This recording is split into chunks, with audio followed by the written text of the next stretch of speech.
ಆತ್ಮೀಯ H16 news ಅರ್ಥಾತ್ ಹೇ ಸಿದ್ದರಾಮಯ್ಯಗೆ ಸ್ವಾಗತ. ನಾನು ನಿಮ್ಮವ MI ಅಥವಾ ಮಲ್ಲಪ್ಪ ಜ್ಯೋತವರ. ಆತ್ಮೀಯರೇ, ಬೆಳಗಾವಿ ಜಿಲ್ಲಾಧಿಕಾರಿಗಳು ವಿವಾದದಲ್ಲಿ ಸಿಕ್ಕಾಕೊಂಡ್ರ.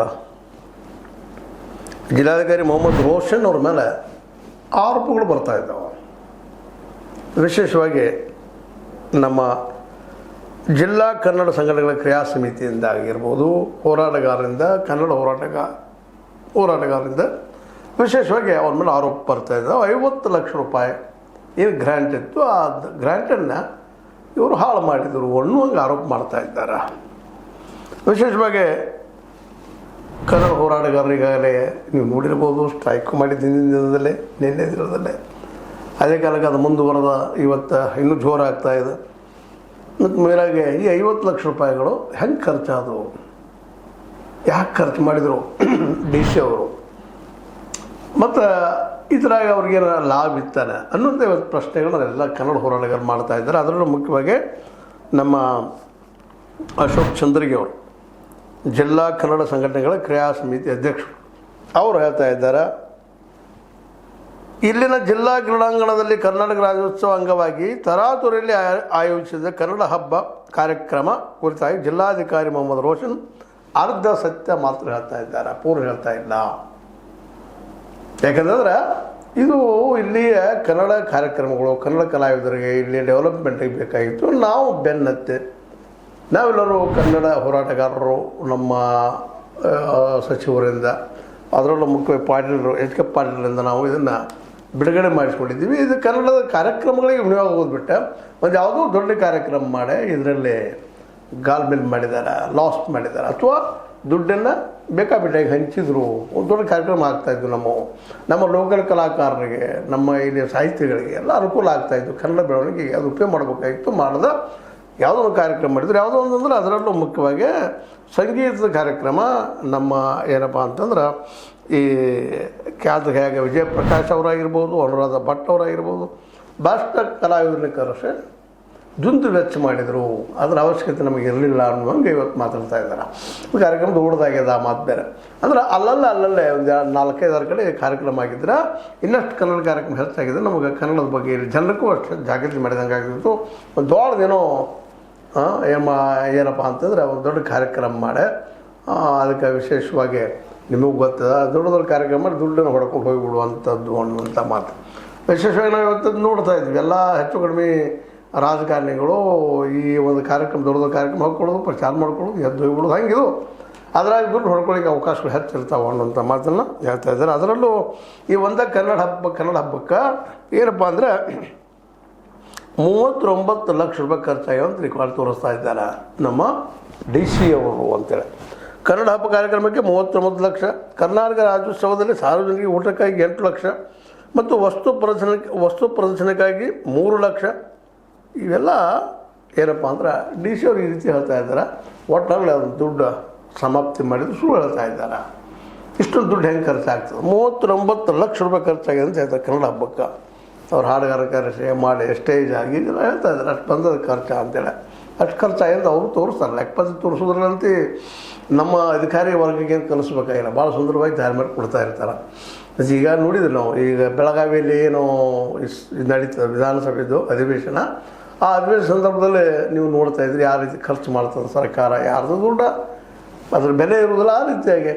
ಹೀಗಾಗಿ ಇನ್ನೂ ಒಂದು ಏನು ಮುಂದುವರೆದ ಆರೋಪ ಮಾಡ್ತಾ ಇದ್ದಾರಪ್ಪ ಅಂತಂದರೆ ಇದನ್ನು ನಮ್ಮ ಏನಪ್ಪ ಈ ಅಶೋಕ್ ಚಂದ್ರಗಿ ಅವರು ಏನಂದರೆ ಈ ಕಾರ್ಯಕ್ರಮ ಒಂದೇ ಮಾಡೋಕ್ಕಿಂತಲೂ ಸ್ಥಳೀಯ ಕಲಾಕಾರರಿಗೆ ನೀವು ಅವಕಾಶ ಕೊಡಬೇಕಾಗಿತ್ತು. ಪದೇ ಕನ್ನಡಕ್ಕೆ ಮತ್ತು ಜಯಂತಿಗಳಿಗೆ ಅಪಮಾನ ಎಸಗುತ್ತಿರುವ ಅವರ ವಿರುದ್ಧ ಕ್ರಮವಾಗಲಿ.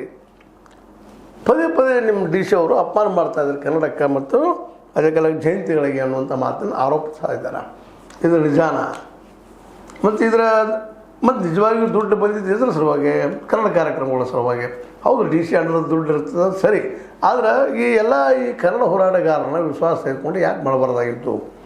ಯಾಕಂದರೆ ಇದು ವೈಯಕ್ತಿಕವಾಗಿ ಫಂಡ್ ಬಂದದಪ್ಪ, ಏನೋ ಬೇಕಾಬಿಟ್ಟು ಖರ್ಚು ಮಾಡೋದಂತಲ್ಲ. ಇದರಿಂದಾಗಿ ಇವತ್ತು DC ಅವರು ಅನಗತ್ಯವಾಗಿ ಅಂತಿರೋ ಅಥವಾ ಅವ್ರು ಹಾಗೆ ಇದ್ದಾರೆ ಅಂತಿರೋ ಗೊತ್ತಿಲ್ಲ. ಆದರೆ ಇನ್ನೊಂದು ಸಣ್ಣ ಆರೋಪ ಇಲ್ಲಿ ಸಣ್ಣ ದೊಡ್ಡದು ಬಿಡೋದು ಆರೋಪ ಚಂದ್ರಗಿ ಅವ್ರು ಮಾಡುವಂಥದ್ದು.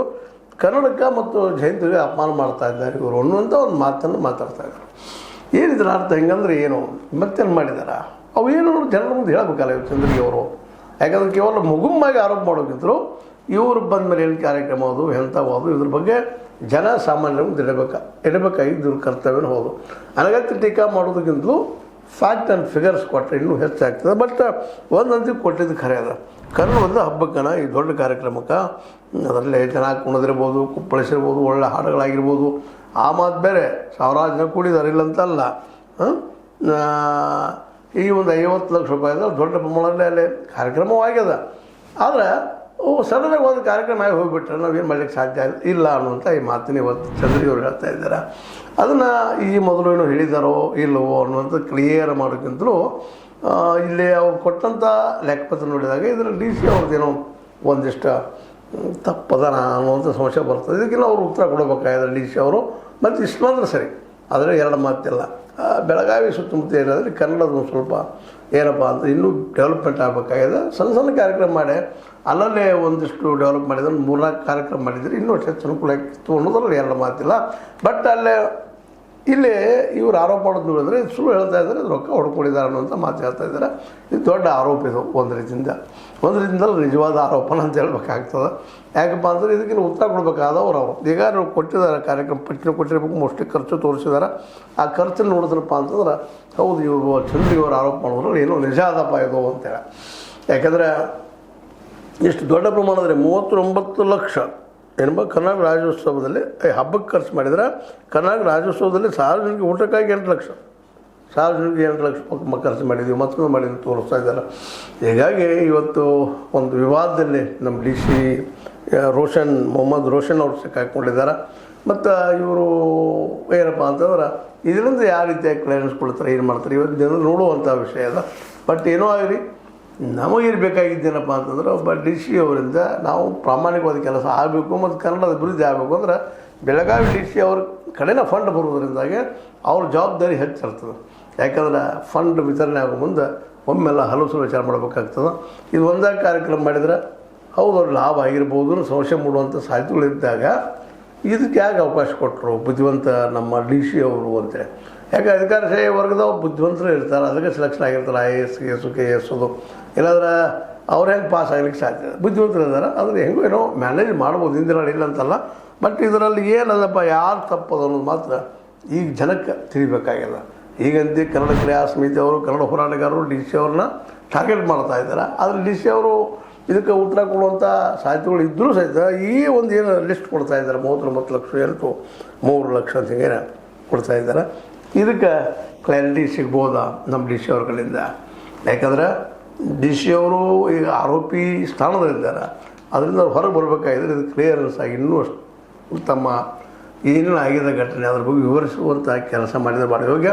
ಬಟ್ ಒಂದು ಏನಪ್ಪ ಅಂದ್ರೆ ಮತ್ತೆ ಹೇಳುವಂಥದ್ದು, ಈ ದುಡ್ಡಿನ ಇನ್ನೂ ಸದುಪಯೋಗ ಮಾಡ್ಕೊಳ್ಳಿಕ್ಕೆ ಸಾಧ್ಯ ಇತ್ತು. ಒಳ್ಳೆಯ ರೀತಿಯಿಂದ ಉಪಯೋಗ ಮಾಡಿಕೊಂಡು ಇನ್ನಷ್ಟು ಕನ್ನಡದ ಭಾಷೆ ಆ ಭಾಗದಲ್ಲೇ ಬೆಳೆದಕ್ಕೆ. ಯಾಕಂದ್ರೆ ಬಾರ್ಡರ್ ಮೇಲೆ ಬೇಕಾಗಿದೆ. ಲೋಕಲ್ ಬೆಳಗಾವಿಗಿಂತ ಸುತ್ತಮುತ್ತ ಏನಪ್ಪ ಅಂದ್ರೆ ಭಾಗಗಳಲ್ಲಿ ತಾಲೂಕುಗಳಲ್ಲೇ ಬೆಳಗಾವಿ ಅಲ್ಲಿ ಬಾರ್ಡರ್ ಕಚ್ಚಿದಂಥ ತಾಲೂಕುಗಳಲ್ಲೇ ಇನ್ನಷ್ಟು ಹೆಚ್ಚು ಕಾರ್ಯಕ್ರಮಗಳನ್ನ ಆ ದುಡ್ಡಿನಿಂದ ಮಾಡಿದರೆ ಯೋಗ್ಯ ಆಗಿರುತ್ತೆ. ಯಾಕಂದ್ರೆ ಅಲ್ಲಲ್ಲೇ ಒಂದು ಸ್ವಲ್ಪ ಬೇರೆ ಬೇರೆ ಈ ಫಂಡ್ ಇಟ್ಕೊಂಡು ಇನ್ನೊಂದು ಸ್ವಲ್ಪ ದುಡ್ಡು ಮಾಡಿಕೊಂಡು ಒಂದು 8-10 ಕಾರ್ಯಕ್ರಮ ಮಾಡಿಕೊಂಡು ಲೋಕಲ್ ಜನ ಒಂದು ಸ್ವಲ್ಪ ಹೆಲ್ಪ್ ಮಾಡ್ತಾಯಿದ್ರು. ಆ ದುಡ್ಡನ್ನು ಕೂಡಿಸಿಕೊಂಡು ಒಂದು ಕನ್ನಡ ಜಾಗೃತಿ ಮಾಡುವಂಥ ಕೆಲಸಗಳು, ಕನ್ನಡ ಭಾಷೆ ಬಗ್ಗೆ ಪ್ರೀತಿ ಹುಟ್ಟುವಂಥ ಕೆಲಸಗಳನ್ನು ಮಾಡಿದರೆ ಇನ್ನೂ ಅಷ್ಟು ಒಳ್ಳೆಯ ಸಾಧನೆ ಆಗ್ತಿತ್ತು ಅನ್ನೋ ನಮ್ಮ ಡಿ ಸಿ ಅವ್ರದ್ದು. ಬಟ್ ಈಗ ಆರೋಪಕ್ಕೆ ಒಳಗಾಗಿದ್ದಾರೆ. ದೊಡ್ಡ ಕಾರ್ಯಕ್ರಮ ಮಾಡಿದರೆ ಕಾರ್ಯಕ್ರಮ ದೊಡ್ಡದಾಗಿದೆ. ಕನ್ನಡ ಹಬ್ಬದ್ದು ನಮ್ಮ ಖ್ಯಾತ ವಿಜಯಪ್ರಕಾಶ್ ಅವರು ಹಾಡಿದ್ದಾರೆ, ಅನುರಾಧ ಭಟ್ ಅವ್ರು ಹಾಡಿದ್ದಾರೆ, ಅನೇಕ ಸಂಗೀತಕಾರರು ಬಂದು ಹೋಗಿದ್ದಾರೆ. ಅವ್ರು ಏನು ರೀ ಬಂದರು ಉಂಡ್ರು ಕೊಂಡ್ರು ಹೋದರು ಒಳ್ಳೆ ಹೆಸರಾಂತ್ರಿ ಇಲ್ಲಂತಲ್ಲ. ಆದರೆ ಕನ್ನಡ ಭಾಷೆ ಬೆಳೆಯುವಲ್ಲಿ ಇದು ಎಷ್ಟು ಹೆಲ್ಪ್ ಆಗ್ತೈತಿ ಅನ್ನೋ ಸಹಿತ ಮತ್ತೊಂದು ಪ್ರಶ್ನೆ ಅದ. ಬಟ್ ಬೆಳಗಾವಿ ಜನಕ್ಕೆ ರಸದೌತಣ ಆಗಿರಬಹುದು, ಆಗೈತಿ ಅನ್ನೋದು ಅಷ್ಟ ಒಂದು ಒಪ್ಪುವಂಥ ಮಾತು ಅಂಥೇಳಿ ಇದು ತನಿಖೆ ಆಗಬೇಕಾಗ್ಯದ. ತನಿಖೆ ಆಗಲಿ, ಈ ದುಡ್ಡನ್ನು ಯಾಕೆ ಈ ರೀತಿ ಖರ್ಚು ಮಾಡಿದರು ಡಿ ಸಿ ಅವರು ಅನ್ನೋದಕ್ಕೆ ಅವರು ಉತ್ತರ ಕೊಡಲಿ ಅಂತ ಈ ದಿಸೆಯಲ್ಲೇ ನಮ್ಮ ಚಂದ್ರಿಯ ಇರ್ಬೋದು, ಅವ್ರು ಹಿಂದಿದ್ದಂಥ ಕನ್ನಡ ಹೋರಾಟಗಾರರಾಗಿರ್ಬೋದು ಪ್ರಶ್ನೆ ಎತ್ತಿದ್ದು ಯೋಗ್ಯ ಆಗಿದೆ. ಯಾಕಂದರೆ ಇಂಥ ಭ್ರಷ್ಟಾಚಾರದ ಕೆಲಸಗಳು ಆಗಬಾರ್ದಾಗಿದೆ ಅಧಿಕಾರಿಗಳಪ್ಪ ಇರೋದನ್ನ ಇದರ ಸಲುವಾಗಿ. ಅದರಲ್ಲಿ ಮತ್ತು ಇಂಥ ಒಂದು ಏನೋ ಇವ್ರು ಆರೋಪ ಮಾಡೋದು ಸರಿನೇ ಇತ್ತಂದರೆ ಖರೇನೇ ಇತ್ತಪ್ಪ ಅಂತಂದ್ರೆ ಡಿ ಸಿ ಅವ್ರಿಗೆ ಒಂದು ಸ್ವಲ್ಪ ತೊಂದರೆ ಅನುಭವಿಸ್ಬೇಕಾಗದು. ವಿವಾದ ಬೆಳೆದು ಸಾಧಿಸುವ ಸಿದ್ಧವು ಅಂತ ಹೇಳ್ತಾರೆ. ಇದು ನಿಮ್ಮ ಲೈಕ್ ಆಗ್ಬೋದು. ಲೈಕ್ ಮಾಡಿ, ಶೇರ್ ಮಾಡಿ, ಕಾಮೆಂಟ್ ಮಾಡಿ, ಜೊತೆ ಸಬ್ಸ್ಕ್ರೈಬ್ ನಡೆಸ್ಬೋದು. S60 ನ್ಯೂಸ್ ಅಂತ ಸಿದ್ದರಾಮಯ್ಯ ಸತ್ಯದ ಕೈಗೊಂಡೆ ವಂದನೆಗಳು.